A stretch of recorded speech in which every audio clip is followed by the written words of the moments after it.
everybody, we are back. This is Truth and Levity with Candace and Jordan. Jordan and Candace. Candace and Jordan. Jordan and Candace. What's up, dude? How you doing? I'm full of piss and vinegar. Oh, I can't wait to hear about this. You're going to have to lay it out there. What's going on? What did I do? I'm going to come in hot. Let's get the truth out of the way, and then we'll ease our way into some levity. Oh, good. So as many of our listeners, most of our listeners might know, I would presume, through the Ed Lally Foundation, we have the Power of Expression Mental Health Awareness and Suicide Prevention program that we initially offered in person. And then due to the pandemic, we created this virtual version. Tara DeCapity, the co-producer, and my bandmates, Deej Mon and Ray Tony, spent a lot of time over the summer and early fall creating this a virtual version of our in-person program so that we could get it into schools and so that schools could use it as a part of their, digital curriculum. As I'm sure everybody's well aware, that staring at a screen all day is not conducive to mental health. No. So we thought that it would be important to impart that message now more than ever. You know what I mean? People are stuck, less so now. We're coming out of it, but people are stuck at home. And, I think as soon as your illusions of control are ripped away from you, a lot of times your anxieties and your stresses surface, readily. And I think a lot of people experience that. So we did a lot of work, and very proud to say that our alma mater, John Carroll, our collective, Candace and my own alma mater, John Carroll, was the first school to bring our digital, our virtual version of the Power of Expression to school. It was just a wonderful, wonderful experience, great feedback from the students, all that stuff. And actually, for that matter, we did the in-person assembly before the pandemic at John Carroll 2 years before. And that was amazing. That was amazing for me personally, because as most people I think are aware, I was riddled with anxiety in high school. So to kind of have this full circle moment to come back and then to play to 700 high school students at my alma mater, gosh, it really was like, it was awesome. You know what I mean? Cathartic, to be on the other side of the anxiety was really cool. Anyway, and then also recently, Maryville Prep 6th to 12th grade, they used the Power of Expression. So we're really excited about that. A few other institutions and people. So it's a great program. I was, I guess my perk is being able to watch it, not my perk, but you know what I mean? I'm able to watch it and see how powerful this program is. It really is a powerful program, and just so much heart and soul and love and wanting to make a difference. It's beautiful, beautiful. Yeah, we aim to teach, students, adults, whoever, about some tangible mental health practices that they can do on their own, independent of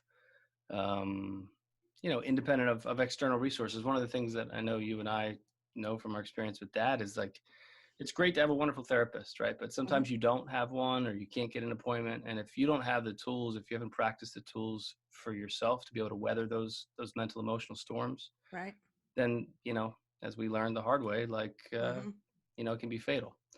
So that's a big part of the Power of Expression, is teaching students, adults, whoever, how to improve your mental health on your own, how to learn how to better cope, how to heal your brain. So that stuff's important. But I think more than anything, the purpose of the Power of Expression, I share a lot of my personal stories. DJ and Andre speak to their experiences. In our school-based version of the program, Tara talks about her experiences as well. I think more than anything, it's just to help students really realize that you're not alone. Like, this is, the stigma is real. People don't talk about it. But everybody that I've ever met in my entire life, specifically over the last 7 years, experiences stress, depression, and anxiety, different degrees, different times, different, triggers, but everybody can relate. You might not call it depression. Maybe you call it sadness. Maybe you don't call it anxiety. Maybe you call it stress, but everyone can relate. And I think probably this last year has shined a light on that more than anything. Oh, for sure. Yeah. So So that's really the main purpose, is just to give something in a down-to-earth, real way for students to realize that are struggling and maybe aren't talking about it, that, hey, there's other people that have felt that way or feel that way. And, there's light at the end of the tunnel.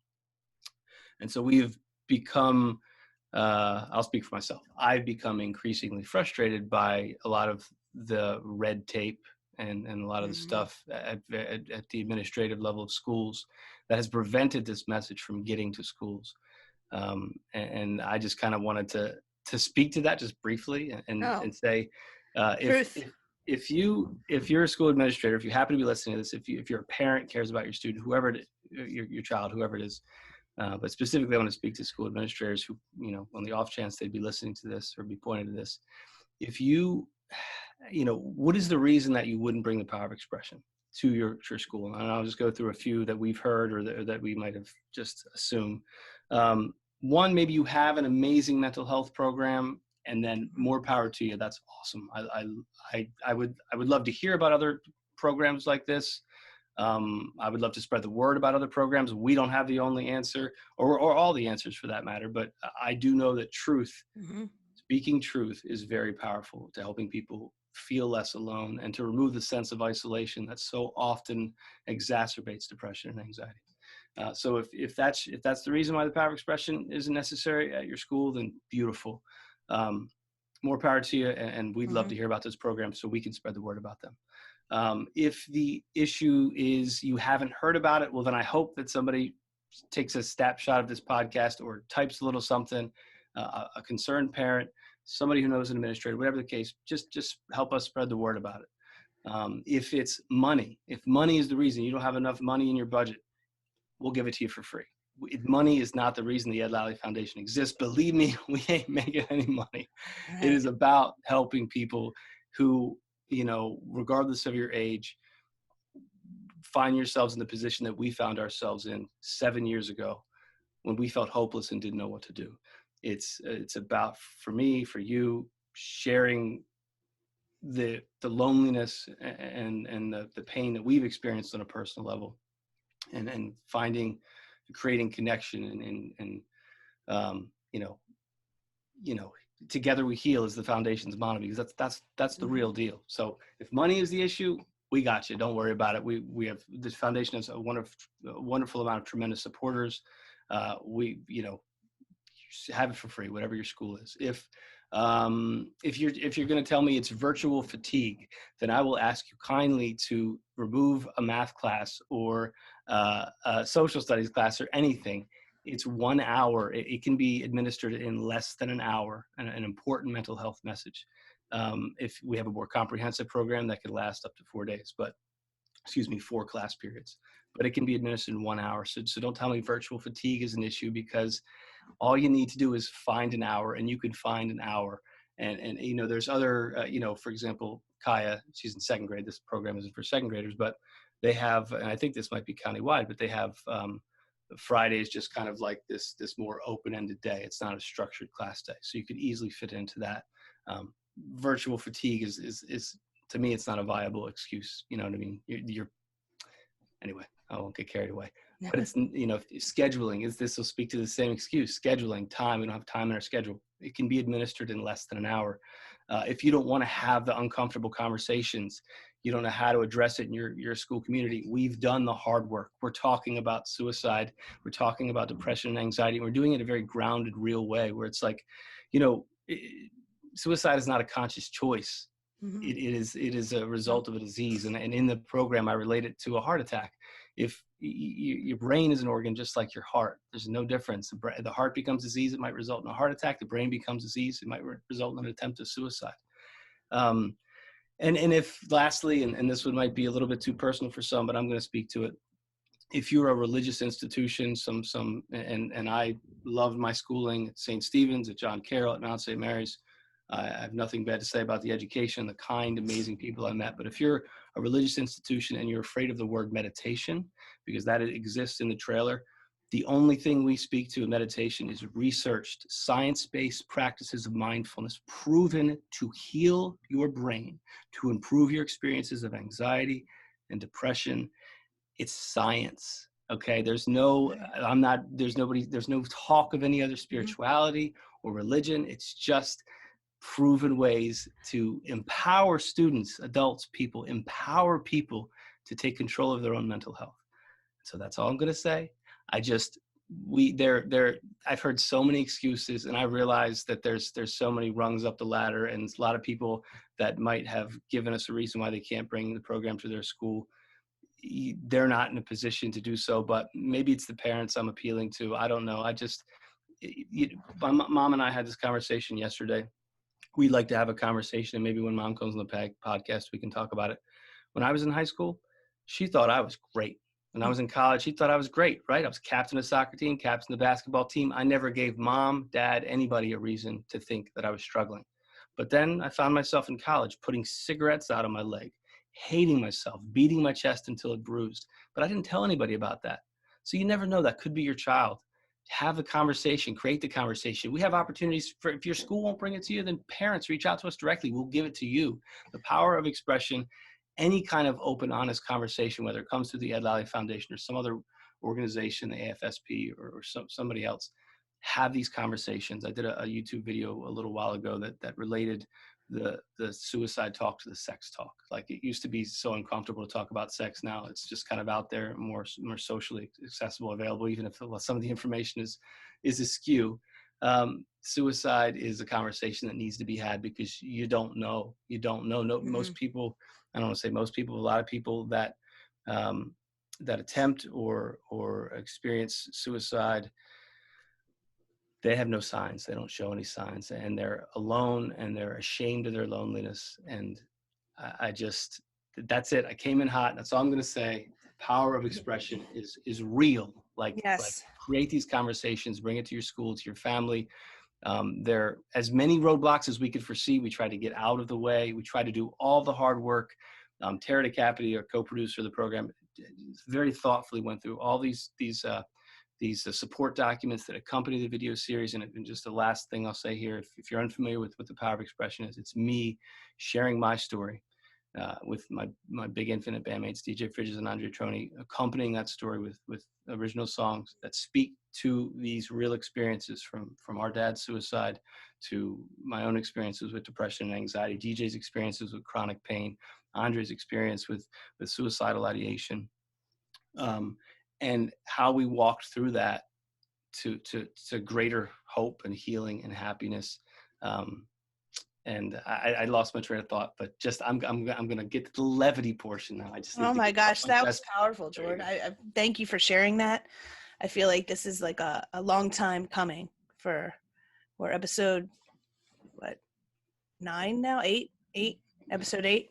Sounds right. Yeah. We should have been talking about this all along. I mean, that's, There's and there's for that matter, there's also a lot of amazing people in administration who we've connected with, who have been the advocates to bring these um, these kind of conversations, whether it's through the power of expression or right. some other format. There's a lot of amazing people in schools. There's also just a lot of people who are just afraid or unaware Yeah. or don't really know the importance. And unfortunately, as we experienced, you could have mentioned suicide to me 8 years ago, and it would have gone in Yeah, one I ear and mean, out you the wouldn't other. really think in a million years, No, you and so know? I hope our passion, can ignite some other fires for some other folks, because it's the real deal. And unfortunately, I feel like a lot of times the children, the students, kind of get lost in the red tape, but they're the ones that, like, you know, they need the truth more than anybody, because so often adults walk around thinking that if they don't let on that they're hurting or that Oh they're yeah. depressed or anxiety, that then you won't give the kids the idea. But the truth is, the kids, we're all human. We all hurt on some level, and It's to not a get sign of weakness to admit that you're struggling. That shows just an immense amount of strength to say I'm struggling. That I'm not okay. It's okay to say you're not okay. It truly, more than anything in this whole entire world, it's okay to say you're not okay. and then a part of the assembly program, which we've also now, thanks to, again, Tara's hard work, made this part of the virtual experience, is an anonymous survey, which we offer to students. And so when we did it in person, the power of expression anonymous survey, students get a survey, it asks some questions about feelings of loneliness, depression, anxiety, those kind of things. They answer the survey anonymously and turn it in. We shuffle them up while I'm still up there speaking. The band and I are Mm-hmm. singing. Tara and school officials shuffle them up, and then they redistribute them. So every student is holding a different survey. And then we have this portion of the program where, okay, you have somebody else's survey in your hand. Now we're going to ask everybody whose survey says, yes, I've experienced depression or anxiety, or whatever the case, whatever that question is, to please stand up. And, the questions relating to feelings of loneliness or isolation or Mm-hmm. something to the effect of anxiety or mental health struggles, it's always somewhere between 60 and 90% of the student body standing up. And for the students, it's this moment of realization that they're not alone. They still get to Mm-hmm. maintain their anonymity, but they get to realize, wow, oh my gosh, I'm hurting, but other people are too. So that's normal. That's okay. I'm normal.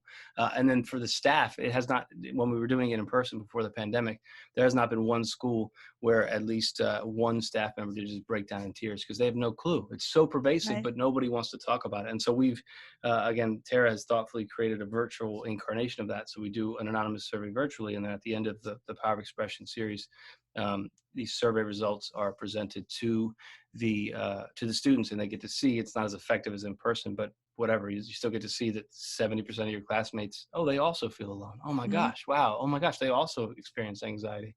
So yeah, there's a lot of I would hope there's a lot of takeaways from the Power of Expression. That's certainly been the feedback we've received from schools and students and administrators.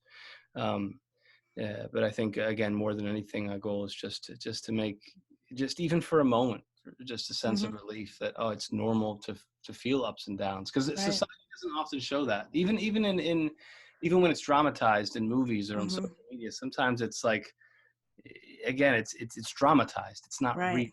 It's You not know, made to be like human. This is like, anyway, do we do improv now? and that's why we did. That's why we wanted to bring truth to this podcast, is just Yeah. to kind of bring honesty and kind of taking that mask off.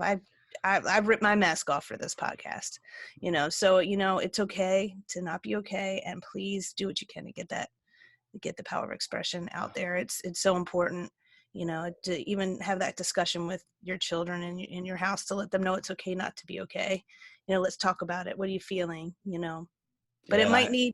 might need an outside program like this to get to them, because I know I would struggle to tell mom, listen, I'm hurting, and because I would want to protect mom and not want mom to feel that sadness that I'm feeling. So you have to understand too, your child might not be as honest with you as you want them to be. Like, let them kind of realize they're not alone. And then a lot of times, parents don't even know how to go about it, right? You don't know. I mean, I Right. remember talking to Tyler a couple of years ago. It's Oh like yeah. and then we lived through it. It's a challenging thing to talk about. I've only become comfortable because it's Right. literally all I've talked about for like Right. 6 and Yeah. 7 years. I mean, it's still kind of new for me, honestly. I'd be like, oh yeah, yeah, I'm a part of this, but it took me a long time to heal and get to the point to talk about it, and to be at that place where you're comfortable with it. Like, even with Tyler, I didn't tell Tyler, and I'm not sure Chase knows exactly how dad passed away, you know, Yeah. and I need to find that way I know Tyler knows now, but I needed your help with it. It was very hard. It was a very hard topic to bring up. I didn't, in that moment, I didn't want them to see dad in like that stigma way, Hmm. that it was a weakness. It was hard for me to get past the point of, because I was brought up with kind of The hiding stigma. dad's depression and everything. So I didn't want them to feel that. But Tyler's been fantastic with Well, because me, and we talk about it, and I just, you just at that vulnerable stage, I just, Tyler's been fantastic for two reasons. Well, three reasons. One, Tyler is fantastic. yes, Two, he is of a generation that doesn't carry the stigma that our generation carried, true. and especially generations older than us carried. And three, he's got parents that are willing to be vulnerable and say, "Yeah, I have ups and downs. I have anxiety. I Mm-hmm. have this and that." That's not generationally. It's not what maybe parents or administrators think it is. They're just like, Right. "Oh, that's right. It's a part of life." Yes. Oh, and mental health, of course. Physical health. Oh Mm-hmm. yeah, of course. The brain's an organ like a heart. We're the ones that misperceive it to be a weakness or some kind of conscious choice, like suicide is a conscious Right. choice, or like, I would beat myself up when I'd feel depressed, like, you're better than this, get up out of bed, and I would just berate myself. Or Right. when I'd feel anxious, I wouldn't realize that it was something that I could maybe address through meditation or mindfulness. No, I just thought I was weak. How are you such a coward? How can you not go talk to those people Oh at that gosh. Yeah. party, or go stand on stage? What's wrong with you? I just berate myself. It's a generational thing, and that's what I think is beautiful about this younger generation. They're so open, and they're so honest, and they're so willing to be vulnerable. They don't even, you know, uh, they don't carry the stigma that we do. And as much Right. as, it's embedded in the wiring of our brain. It's how we were raised. So we have to consciously Right. to see beyond it. We have to see beyond our own perspective. This is a brain issue, and that can be changed over Right. time with self-care, self-love, and truth.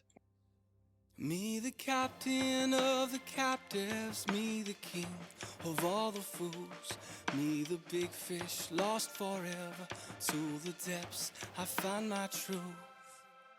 Nothing more moving than the truth. Nothing more moving than the truth.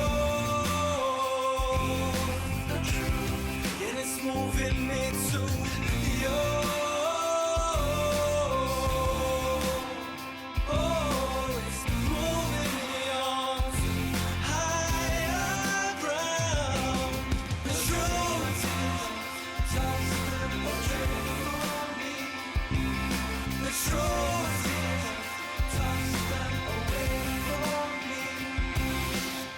Take my tears and toss them away for me, 'cause I keep holding on, and they're all that's left.